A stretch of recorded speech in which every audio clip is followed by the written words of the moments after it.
Good afternoon, everyone. This is Caitlin from TechServe Alliance, and welcome to today's webinar, Who's Designing Your Life, You or Someone Else? There will be a question and answer session after the presentation, so feel free to write in any questions you want answered in the question box on the right side of your screen. We are also recording today's presentation, which will be available to TechServe members on the TechServe Alliance website and will be sent out in follow-up emails. And with that, I'd like to introduce our speaker, Barb Bruno. Barb. Thank you so much, Caitlin, and I want to welcome all of you to this call. I do want to apologize up front that we had to reschedule this call, and I greatly appreciate the fact that you altered your calendars because I see so many people on this call. So thank you for being flexible. And I guess as recruiters and account executives, we just learned that flexibility and change is part of what we do. This is an important program because truthfully, any one of you can design your life when you're in our profession. But I want you to think for a second, we're at the end, middle end of August. Are you on track to accomplish the goals that you set for yourself this year? And are you designing your life or is someone else? Because there is no reason why you can't achieve everything you want for yourself and your family and your future through this profession.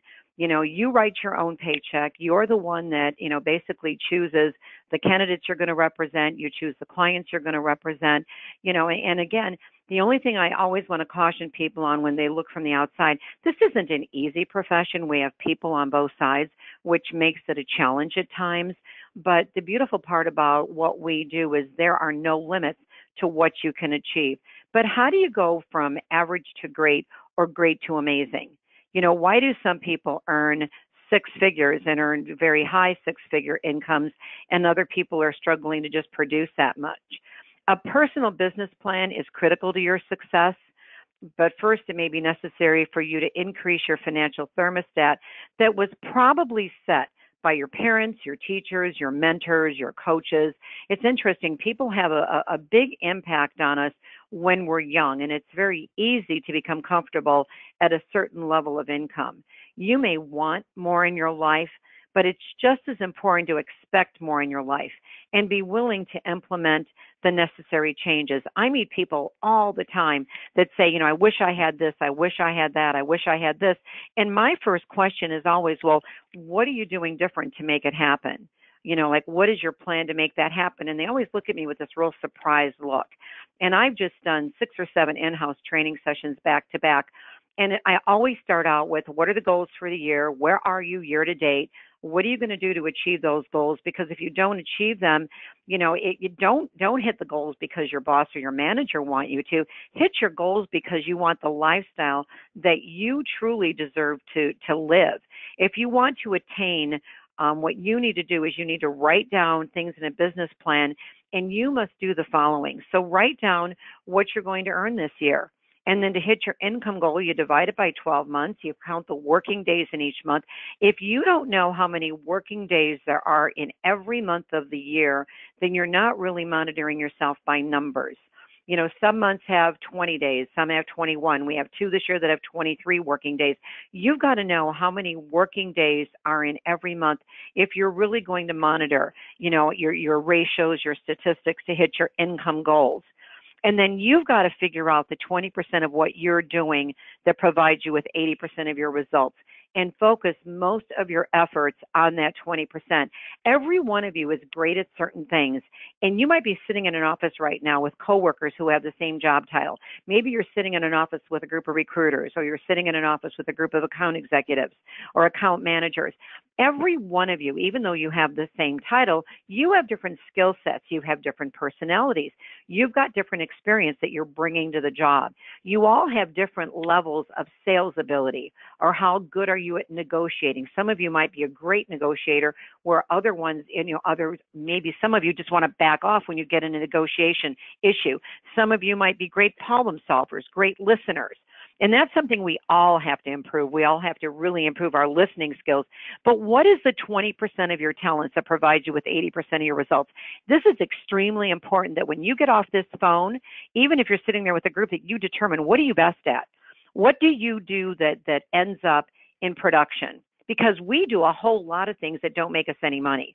We're only paid if we place people in jobs and they stay past the guarantee, they show up for work, they work out the whole contract. We're not paid for efforts. We're not paid for writing contracts. We're not paid for interviewing candidates.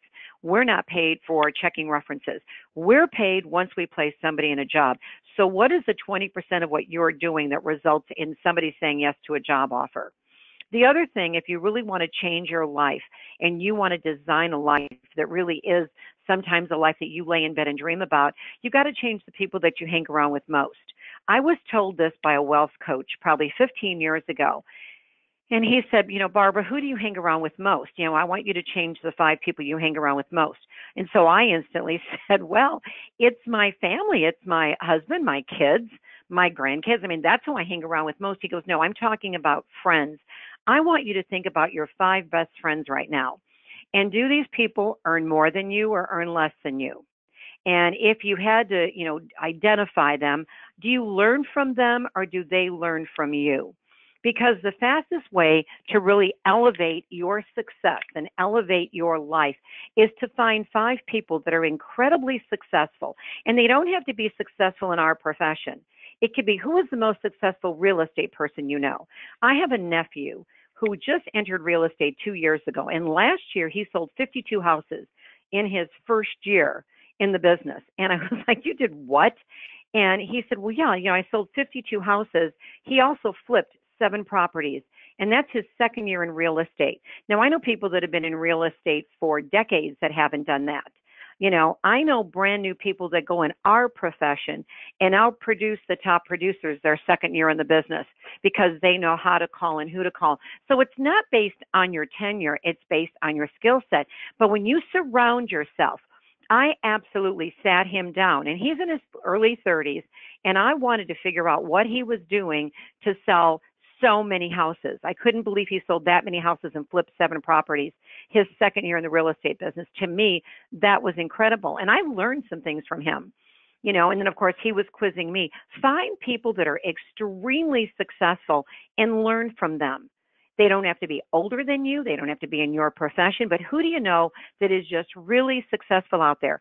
It's no coincidence that successful people hang around together. They belong to the same clubs. They take vacation at the same locations. They live in the same neighborhoods. And they do that because they realize the advantage. There's a lot of deals that are cut, in off hours. It's the relationships that you're forming. And by the way, all of you, this is a career, not a job.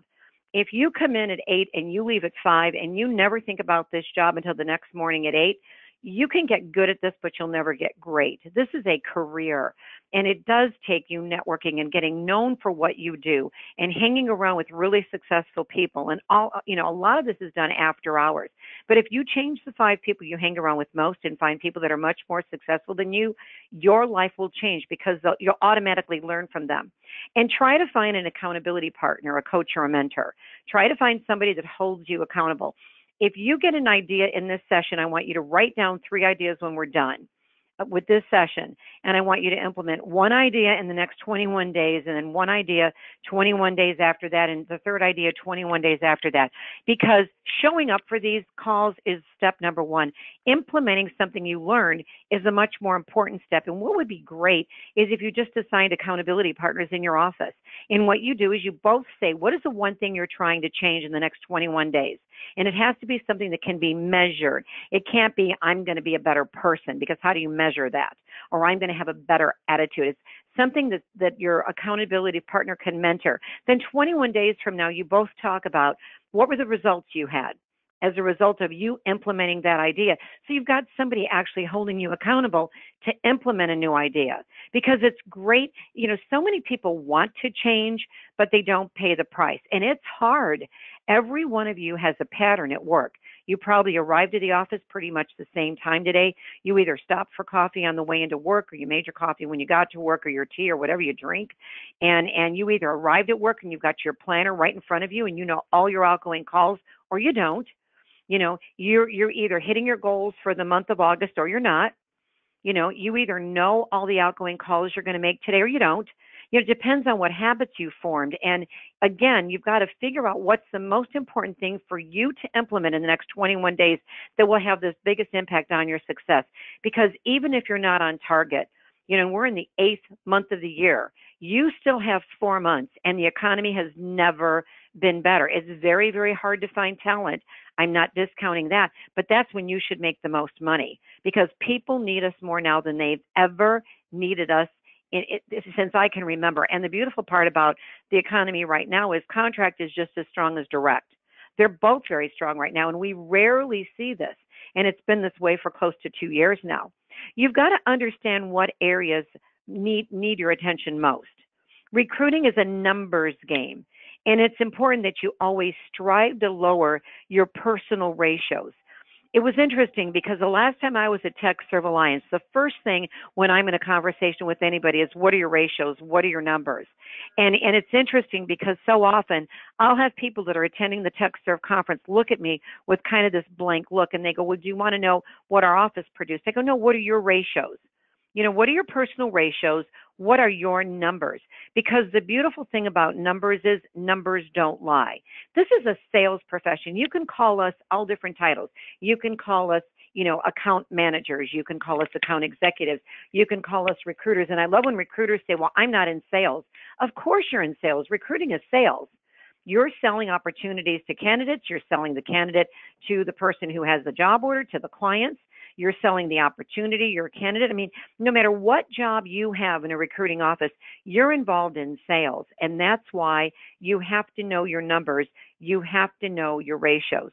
If your contract or job order to fill ratio is too high, because there's 2 ratios that are the most important in our business.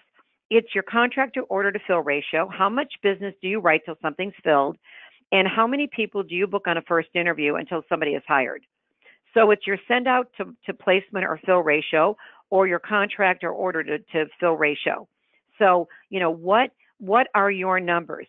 If your contract to order or fill ratio is too high, you may have to improve the quality of contracts you're writing or orders you're writing, or you're working VMS. And so when you're working in a VMS situation, the average right now, I think, is, roughly 7 out of 100, 7 out of 100 candidates submitted or hired. And so your ratios are going to be way off if you work VMS, but if you're working non-VMS, the ratios should be much lower. You might need to backfill candidates screened out. So again, if the ratio is too high, if you're not filling enough, contracts, you're not filling enough orders, you might have to backfill candidates. Now, often on VMS you can't, but if you're doing any direct hires, you're doing a high-level contract, you should be able to backfill candidates that are screened out. Your goal has to be 2 to 3 candidates on final interviews. And I don't care if it's for a contract or a full-time opening. You have to have 2 to 3 candidates on final interviews. That's when this ratio lowers. Let's go over to the candidate side, okay? What if your send out to placement ratio is too high? You might need to send in a better caliber of candidate. You might have to improve your prep. And should you be prepping every candidate, you better believe you have to prep candidates. That's your competitive advantage. And a prep is something that almost always has to be done at night for your candidates or during a lunch hour, because your candidates are sitting a matter of 2 feet or 3 feet away from their coworkers and their supervisors. If you're placing IT, and if you're placing engineering, often it's the same situation where they can't talk. And a prep is not you talking and them going, A prep is role playing. A prep is going through every responsibility of the job and making sure they've done it and they want to do it in their next job. It's role playing questions they're going to be asked. You might have to improve your matching abilities. And the way to improve matching is if you're writing the contracts or job orders, use percentages when you're writing contracts or orders. What percentage of the time will this candidate be doing what job? And when you're interviewing candidates, use percentages. That's the fastest way to improve matching abilities. Because if one function on a job is 30%, and on another job, that function is 70%. That's a very different job. You've got to use percentages when you're writing business, and you've got to use percentages when you're interviewing, because so often you think you've got a match. There's 5 levels of responsibility. So you're assuming they spend 20% of the time doing each responsibility, only to find out after you send candidates that one area of responsibility is 90% of the job, and the other 4 responsibilities make up the other 10%. And the function that's the 90% is what this candidate least likes about their current job. That's not a match. So percentages will help your matching ability and lower your send out to placement ratio. And by the way, I only count first interviews. How many first interviews do you book before someone's hired? Right now, the national average is 8 to 1. But that's across disciplines. You know, some firms have much higher than that. Again, if you're working at VMS, you have much higher than that. And you should have everyone in the hiring process sign off on your contracts or orders to make sure everyone is in agreement. And you might say there's no time to do this. I'm telling you, unless you're working a VMS or a different type of situation, half the time you're working on a contract or you're working on a full-time order, and they took the specs from the last time they filled it and they gave you that, and they've missed stuff because the person that's going to hire this contractor or hire this full-time person likes the person they had in the job, and that person brought skill sets that are not on that opening you have. 50% of the time our clients add. They add. And so, you know, if you have everybody just initial what you write, it forces you to write a thorough job order, by the way, or a thorough contract rather than going just like the other one. And everybody signs off, and it's amazing. And if you are working at all with HR, you're not working with hiring authorities, they're shocked when they see all the changes that are made. If your recruiting call to hit is too high, you know, if you're present, you know, you're just not getting hits, you may have to revise your script. You may not have shared your personal brand. Why should I give you my resume or CV as opposed to the 15 other recruiters that have called me this month? If you don't position yourself as an expert that I can trust, I'm going to just put you in that you people cult. You people call me all the time. You people call me all the time. You know, you've got to know very quickly how to differentiate yourself. And in the certification program, in the study guide, we give you, you know, scripts. We give you how to develop a personal brand and how to position yourself as an expert who could be trusted. You know, we also talk a lot about, you know, how to lower your ratios, you know, and the importance of using percentages and having everybody on the same page. Half the time you're not filling the business you're writing because the last person in the interviewing process doesn't even agree with the contract that you were given. You know, and it takes you getting people through 2 or 3 interviews to finally realize that the job is not what you were given. Your goal should be to consistently lower your ratios while you increase your numbers of fills or placements. So my question to you is, do any of you know your ratios right now? Your contract to fill, your job order to placement, your send out to placement, or your send out to fill. Do you know your ratio right now? Because if you don't, this is something that you have got to know, and you've got to work your desk around hitting the numbers you need every day to lower those ratios and consistently hit goals or surpass them. If you haven't hit goals, like if you're not where you should be right now, you can't point the finger at, well, it's the economy, because right now there's more business than we know what to do with. You can't point the finger that there is no talent, because quite frankly, that's why they use recruiting firms. Because we can find people they can't find. This is when you should make the most money. But if you're going back to the same resources day in, day out, and you're not identifying new resources for candidates, then whose fault is that? It's your fault for not identifying a new resource for candidates. And often when you just ask candidates, who do you use when you're looking for a job? Our candidates have uncovered resources that we use more than any other resources we've ever uncovered, and most of them are free. So where do your candidates go? Do you know the answer to that question? Because, you know, again, you've got to position yourself differently. Your goal should be to lower your ratios. So step number 1 is you've got to know your ratios. And so if you can't answer that question right now, this is my homework for you by next Monday. I want all of you to know your send out to fill or send out to placement ratio, and I want you to know your contract to fill or your job order to placement ratio. I want you all to know those ratios. If you're in sales, you've got to know how much business you're writing before something's filled. If you're a recruiter, you've got to know how many people go on first interviews before someone's hired. You've got to know these numbers, because how else can you predict your income? How else can you consistently hit your goals? If I know that out of every 6 people I send out, somebody's hired, if I want to increase my income, I've got to send at least 6 more people out. Because if I want to close another sale, my minimum number is 6. So if I want to close another deal, I'm going to probably send 7 or 8 people to make sure that I'm going to get another hire, because numbers don't lie. You all have ratios unless you've been in the business under 90 days. It takes 90 days to really determine your ratios, but you've got to know your numbers. That's how you that's how you basically design your life. You've you've got to identify your why so you can identify your how. Most recruiters are social workers who like money. We're great givers, but often we're not good receivers. And so when you increase your level of production, you've got to understand how it benefits you or the people you love. And so ask this question: what price am I paying, or what price are the people I love paying for me not attaining the level of success I was meant to achieve?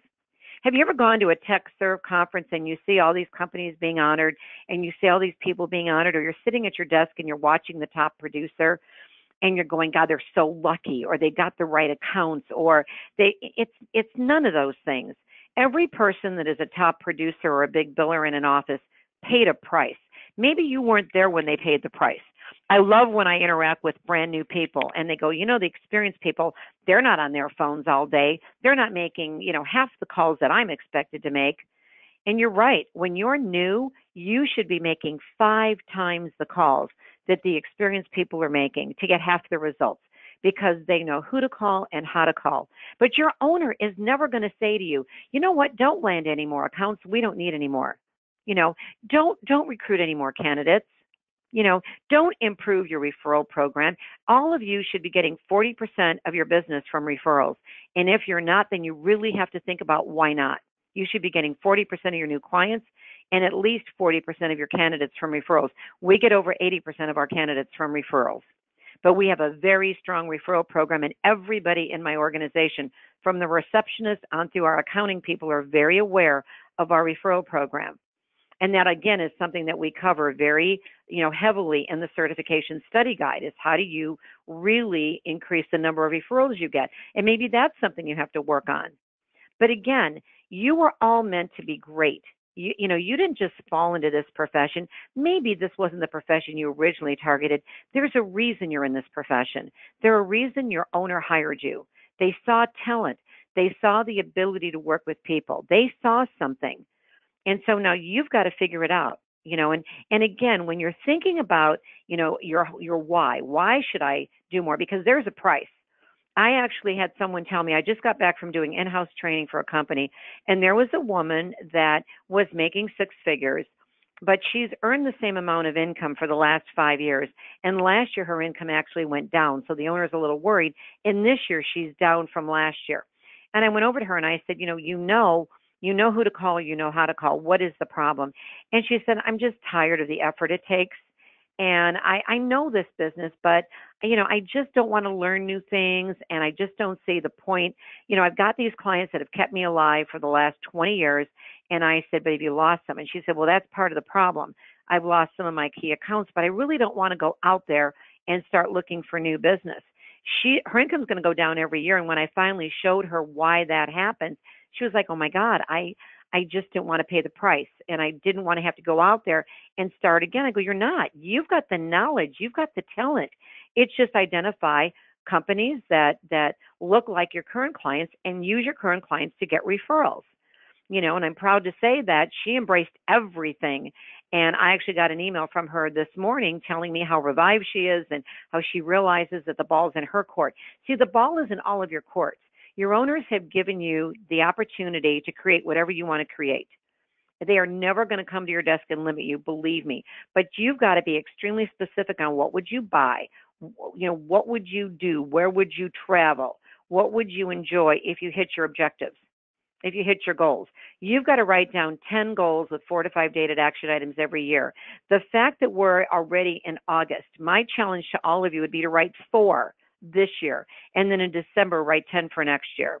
But a goal is a New Year's resolution unless you write it down, you follow it with 4 or 5 dated action items, and what those action items are steps to attain the goal. Unless you break a goal down into steps, you're never going to do it, and the steps have to be dated and have to be dated before the end of the year. So all of you, my homework number 2 for all of you is to write down 4 goals with 4 to 5 dated action items and post them where you work. Or if you're in sales, post them in your car. Post them where you're getting ready in the morning, because that's what will drive you. That's what will encourage you to pay the price. No one can motivate you. I love, in fact, I had a girl come up to me last week and go, I just have no motivation at all. And last week I was actually at Cleveland Clinic with my husband, which is why our call was stalled. And it was interesting because I was interacting with a lot of people that were facing life or death situations. And the girl that I'm referring to worked for Cleveland Clinic, and she was just beside herself, and she was checking people, and a lot of these people were really, really sick. And somebody came up to her and asked her to do something, and she just said, well, that is the worst thing you could have asked me right now, because I'm having the worst day of my life anyway, and you just added to it. And she's right in front where we all could see and hear her. So when we got up to her, I said, obviously, it's not been good so far, but unless you say it's going to be a great day, you're going to prove yourself right all day long that this is a miserable day. And she goes, are you kidding me? This day has been a nightmare. I said, how about this day up until 8 a.m. is a nightmare, and going forward, it's going to be a great day. And she looked at me like I was a Martian with two antennas coming out of my head. And she was like, come on. And I go, seriously, you can either react to all this stuff, or you could choose not to react, put a smile on your face, and have a much better day. Now, I don't know whether she did or not, but that's what you've got to do. Every day you've got to arrive at work and say it's going to be a great day. And if you want to take this a step further, write down affirmations as if they happen. I'm so happy because I'm the top producer in my office. I'm so happy because I've landed 3 new accounts. I'm so happy because I just landed the most lucrative account our company has ever had. Do you realize if you're an account executive, every one of you is capable of going out there and landing business that could become the biggest account of your company? Every one of you is capable of doing that. Every one of you is capable of getting more referrals. Every one of you is capable of recruiting a lot more candidates. It's a matter of, are you willing to pay the price? The last thing I'm going to suggest, and you might think this is really like, I am not going to do this. This is beneath me, because that's how I felt 15 years ago when I had someone tell me to design a dream board. I had the same wealth coach who told me to change my friends to tell me to do a dream board. And there was no way on God's earth I was doing it. I just wasn't doing it. I was too busy. And he called me the next day and said, I didn't get a picture of your dream board. And I said, I know, I didn't do it. I don't have time. And I'm leaving. I'm leaving for the airport tomorrow to go to a conference. And he said, Barb, unless you do this, I'm going to drop you as a client. This was something I asked you to do. And I went, wow, that's a good accountability partner. So I slapped some pictures on an 8.5 by 10 by 8.5 paper, piece of typing paper. And we scanned it and sent it over to him. And he goes, Barb, that's a piece of typing paper. Get a poster board like I told you to. Put your picture in the middle and put all around it what you want. And please take that picture and get it to me before you go to the airport tomorrow. And I did it. I mean, I was disgusted. I was like, this is the last thing I need. But I thought, this guy is a great coach. I don't want to lose him as a coach. And so I did it. The ironic thing is, it did hang where I could see it. And before the year was over, all but one thing had happened. And I put some things up there. I really wasn't that, focused on happening, but because I was staring at them every day, one of them was going to South Africa. That was something my husband wanted to do. I didn't want to go. And I ended up being asked to train in South Africa, and we were there for a month. And it was an incredible experience. I mean, so be careful what you put on the board, but if you're serious, you've got to know what you're trying to bring into your life. If you're constantly talking about what's not there, you just bring more of that into your life. This does work. And yes, it might sound beneath some of you. I did it 15 years ago. I do it every year just because I know it works. Now, what about your personal business plan that I mentioned early in this call? If you have never written a personal business plan, it's best to begin with a short version, which can be accomplished by asking yourself just these following questions. Last year, what was your production? This year, what are you aiming for your production to be, and what kind of increase is it going to be? I want you to do it now. For the last 4 months of this year, I want you to know what your production was last year to date through the end of August, and what did you do your last 4 months, and have you increased it this year? And you're going to do this business plan now. You are not going to wait until December to do it for next year. You're going to do it now, so you have the best 4 months you've ever had. That's why you're also going to do the goals now. What is your greatest talent? That has to be part of your business plan, because you want to spend most of your time doing that 20% that gives you most of your results. You've got to know your ratios, and what ratios do you need to decrease. You can't know what ratios you need to decrease unless you know your ratios. Now, I gave you the two main ratios you need to decrease. Your owners are probably having you track many more ratios, and probably your ATS or your CRM is doing this for you, because a lot of the systems do this automatically. But if you're not calculating ratios, the two I want you to focus on are how much business do you write before something is filled, and how many first interviews do you book before someone's hired. Those are the two most important. And then I want you to think about 6 revenue generating strategies. What are 6 things you can do between now and the end of the year that will make you more money? What are 6? I don't want you to think about anything that doesn't generate money, because you've only got 4 months left in the year to really have a record year. And so when you're thinking about your goals, when you're thinking about what you want to change, when you're thinking about the ideas you want to change as a result of this call, they have to be revenue generating. And you might say, what do you mean? Well, if I'm a recruiter and I know that I'm not generating enough talent, one of my revenue generating strategies is going to be, I'm going to identify a new resource for candidates every month, starting with the month of August. So in August, September, October, November, and December, I'm going to have 5 new resources that I go to for talent. And so that might be one of my revenue generating strategies. Another revenue generating strategy, if I don't have talent, is I need to really increase the number of referrals I get from candidates. And so what am I going to do to make that happen? So that might be, that might be one of my action items, one of my goals. And I'm going to figure out 4 or 5 steps to make that happen. If I'm on the sales side, I might realize that, I need to identify a key account. I need to go out there and look at who your top account is now. What other company hires the same kind of people? Who can you land that are very similar to the companies you already are representing? You've got to find people identical to your best clients. And who are those? Or you might stop writing business. Are you writing business with certain companies and your fill ratio is so low? Look at the effort going into it. If a client takes up 5% of your time, then they should be giving you 5% of your revenue. You can't have somebody that takes up 90% of your time and gives you 5% of your revenue.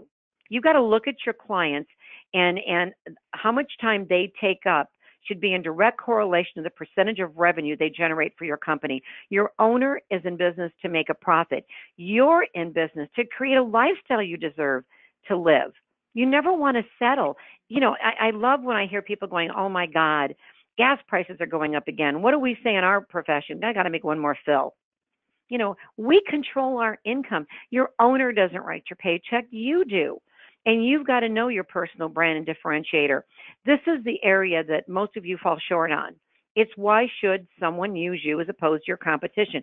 It's not because you specialize in a niche, or you have the best clients, or you have the best candidates, or you thoroughly interview and you're detail-oriented and you thoroughly check references. That's what everyone says. The candidates and clients are tired of you saying you're different, and then when they ask you how you're different, you all say the same things. We cover this very thoroughly in the certification study guide. You've got to know why what is your track record of success? Why seriously should someone use you? And if you're new, look at the track record of your company. They don't want to hear what everybody else says. And do you have an accountability partner or mentor? I always have a mentor. I always have a coach. And you might say, why do you have a coach? You coach a ton of people. Because I've got to continue getting better. I've always watching trends. I've always got mentors and coaches. I always find people more successful than me. And I always attend things. If you see me at the TechServe conference, you see me in the back of room learning from people like Ellen Below, or some of the people that speak at the conferences. I love this year. The TechServe Alliance is letting me do 2 sessions where I'm really digging very deep into topics. And guess what? It's going to be all about you. One is for owners and one is for recruiters. They've got me doing 2 3-hour, they're not even sessions, they're more workshops where you're going to have a tremendous amount of input. They're going to be working sessions. I'm so glad that TechServe is doing this year so we can really dig deep in a topic. And it's not going to be me standing up in the front of the room, speaking. It's going to be us working together to really dig deep and come out of there, with information as a result of all the brain power in the room. And by the way, you've got to sign up for those early So, if you haven't signed up for any of those, I'm not the only one doing them. There's some other great people doing these. Make sure you sign up in advance. But you can find mentors and coaches, I'm sure, at those sessions, because you're going to be with like people that want to learn the same thing you do. So again, create your personal business plan. Post it next to your 10 non-negotiable goals for the rest of this year. This is going to greatly increase your ability to not only attain, but you'll be the person designing your life. And I want you to design the next 4.5 months of your life. And then I want you to go through this process again, say the third week of December for next year. But I don't want any of you going, well, I'm going to wait until the end of the year. This is a lot of work to do right now. The only people that can say that are if you're 25, 30% above the goal you set, then maybe you don't want to do this. But if that's not the case, you need to do this. I want you all to design your life. I want you to travel where you want to travel. I want you to live where you want to live. I want you to drive the car you want to drive. I want you to have your kids go to the colleges that they want to go to. And I want your retirement I want you to flourish during retirement, not scramble like so many baby boomers are doing right now. Design your life now. It's never too late to start designing your life. Now, obviously, we're going to open the line for questions. But again, certification is something that I feel extremely strong about. And it was one of the biggest honors of my life when TechServe Alliance asked me to write the study guide, to write best practices for account executives and recruiters and do the industry practices. And then, of course, you had other people that wrote the legal parts of the exam. But this is the only certification based on best practices in the country. This is the only certification program based on best practices. It will make you better at your job. And plus, it gives you a designation that adds to that personal brand. That differentiator we talked about, how about getting CPSAE or CPSR behind your name? And if you've taken level 1, why haven't you taken level 2? Because those are case studies. That really is going to make you better at your job. And that really tests if you know the information. You didn't just learn it for the exam. But there's email addresses that you can go to basically learn more about the exam. Plus, I just learned that this hotel is almost totally booked for the TechServe conference. That is such exciting news. That is such exciting news. And those special sessions, those special 3-hour sessions, those are being limited on how many numbers can sign up, because we really want a very interactive workshop type of environment. So if you haven't signed up for conference, or your owner hasn't, make sure you let your owner know that this Hyatt Regency, this property is almost to capacity. And so the block of rooms is very close to being filled. So there's no better time to sign up for the conference. And obviously, you're going to connect with a ton of people, during November 7th through 9th, because there's so many people attending. And again, this conference is the best conference out there. I train for so many conferences. And I'm telling you, the TechServe Alliance conference, no one holds a candle to TechServe. And this is someone who goes to 20 conferences a year. I can honestly tell you, nobody holds a candle to what TechServe does for you. And again, it's designed to energize, inspire, you, and if there's any chance that you can go, owners, please attend. And if you're a recruiter and account executive and you want to go and your owner is not backing this conference, there's nothing saying that you can't invest in yourself. Sometimes we've got to invest in our own education. It's not only your owner's responsibility. I mean, they're offering you a lot. You get these calls because of your owner, because they're a member of TechServe, but there's nothing saying you can't pay and take some vacation time, and attend something like this. So take charge. Again, it's all about creating your own life.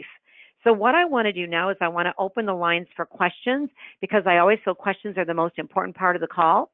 And so if you have any questions, you can go to the control panel on the right, and you can I gave you an access code, a PIN number, and a telephone number when you called in. If you put all the numbers in, then you can go to the control panel, look toward the right, and you see a hand being raised. And if you click on that hand, I can unmute your lines, okay? And then you and I can talk, one-on-one. Or if you'd rather type in a question, you can go to the bottom, see where it says questions, click that up, and there is a dialog box. Just type in your questions. If in fact that you don't want me to say your name, I'll only use your first name, just put confidential or anonymous. before your questions. Okay, this is from Wendy. Will the deck to this presentation be sent out following this? Yes, and Caitlin is going to tell you it's not sent out, but it's on a site that TechServe members have access to. So Caitlin will give you those details when I'm done answering questions.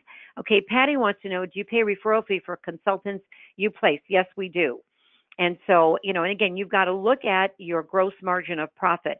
And this is something that you have to work out with your owner. And you're only going to pay for referrals you place. And see, that's the good part. Like once people start understanding that they can't just refer anybody to you, like the people that give us referrals make quite a bit of money, on sending us referrals because they know the kind of people that we're going to place. And I have news for all of you. Either your contractors are out there recruiting other people for you, or they're being recruited by other contractors to go with them on their next contract. And the average redeployment for IT and engineering contractors is under 10%. Think of all the time it took you to find that contractor. And yet they work out their contract with you, and some of them are leaving before the contract is over because somebody is on site enticing them to go with them to another contract, not through you. So when you think about this, you have to align yourself with these contractors. You've got to nurture the relationship. You can't place them and forget them. If the only time they hear from you is 60 days or 90 days before their contract is over, believe me, they've already got other things lined up. You've got to nurture those contractors because, again, all your contractors are either little recruiters for you or they're being recruited by your competitors' contractors. And so, you have to basically go out there and discuss this again with your owner on what you're going to do, but you're only paying when people are placed. This is from Jana. Could you provide average ratios as a benchmark, non-VMS? Average ratios right now, send out to placement or send out to fill is 8-to-1. So 8 candidates before somebody's hired. And the job order or contract to fill ratio is 10-to-1, which is higher than I've ever seen it. Usually that's at a 4-to-1, 5-to-1. Right now, it's 10-to-1. That's across the country. That's not only IT and engineering. That's just averages right now in our profession. Because I get the averages from the ATS companies that I know, and from people that are willing to share the numbers with me. So those are average. But there's a lot of people. I just did an in-house for a company that had a 40-to-1 contract to fill ratio. The owner was going nuts. They were filling 1 out of every 40 contracts they were writing, and they were non-VMS. But we got to the bottom of the problem very quickly. So those are the averages right now.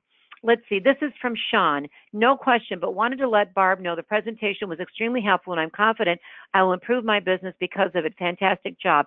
Sean, that was a very nice thing to say. Thank you so much. And again,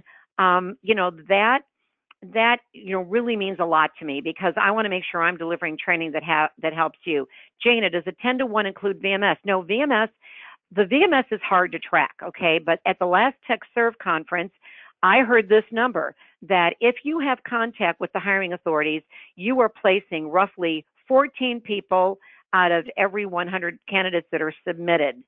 And if you don't have any contact with the hiring authorities, you are placing 7 out of 100 candidates, and some people are saying you don't use the term send out, and I understand that, but for, I don't care what you call it, a send out is, for me, it's first interview between a candidate and a client. So I don't care if it's a phone interview, a Skype interview, a webcam interview, I don't care what, and the first interview between a candidate and a client, I refer to as a send out. And so whatever term you use, it's a first interview between a candidate and a client. So how many first interviews are booked between a candidate and a client until somebody gets a job? Because then, nowadays it's very rare that it's 1 interview hire. It's 2, 3, 4 interviews. And the number that you have to know when you're a recruiter is how many people do I have to book on first interviews before somebody gets hired? Because now that helps you know how to lower that ratio. Is it the quality of the candidate? Is that you're working an order that was Mission Impossible or a purple squirrel?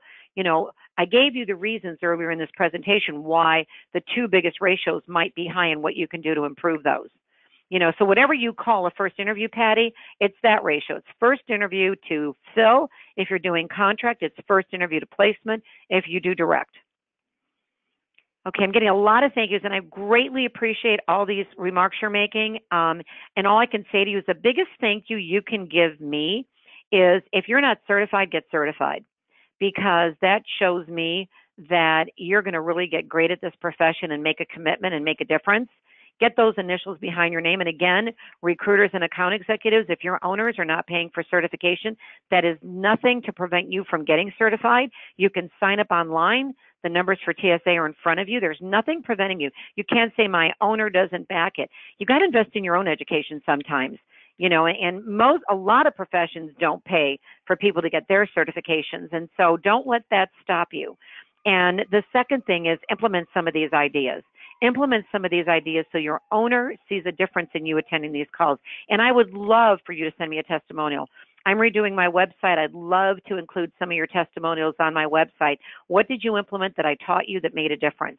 Or those of you that are certified, what has certification meant to you? I would love those testimonials because I know TechServe also wants to use those testimonials. So if you have your CPSAE or CPSR, please write a testimonial on what certification did for you so we can share it with other people because, you know, that's extremely important. And then I would love to see you at conference.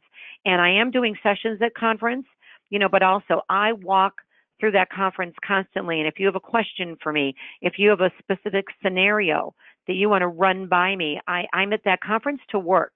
And so you can pull me aside at any given moment in time and I will answer any questions and help you in any way that I can. So I hope to see many of you at the conference. All right, that's the end of our program. I don't see any more questions. I appreciate all the compliments. But again, implement something you learned and send me your success story. That's the best compliment I can get. Caitlin, do you want to tell them where this training is going to be posted so they can access it? Absolutely, Barb. So as mentioned, it will be posted on the TechServe Alliance website. It's under the tab events and then webinars, and then we list out all of the 2018 webinars. You will have to log into your TSA member account in order to access that. However, if you are attending this webinar at present, that means you registered. And we are sending out to all registrants an email later this week with both the recording and the slides. Okay, one more thing. I did get a question. Debbie, you're right, Debbie. I had said if people would get certified by a certain date, I would endorse them on LinkedIn. I did get hundreds of requests, and I thought I recommended everybody that invited me to. But please send me an invite through LinkedIn for recommendation, Debbie, and I will get that. I will get to that in the next 24 hours. So I'm sorry that yours somehow slipped through the cracks. But when I gave a certain date, I had done a prep class. And I told everybody in the prep class that I would endorse them if they got certified by a certain date, and somehow Debbie slipped through the cracks. So Debbie, I'll get it done in the next 24 hours. Please send me an invite through LinkedIn. Is that it, Caitlin, or is there anything else you'd like to add? I believe that will be all for now. Thank you so much, Barb, and have a wonderful afternoon, everyone. Thank you so much. Bye, everybody.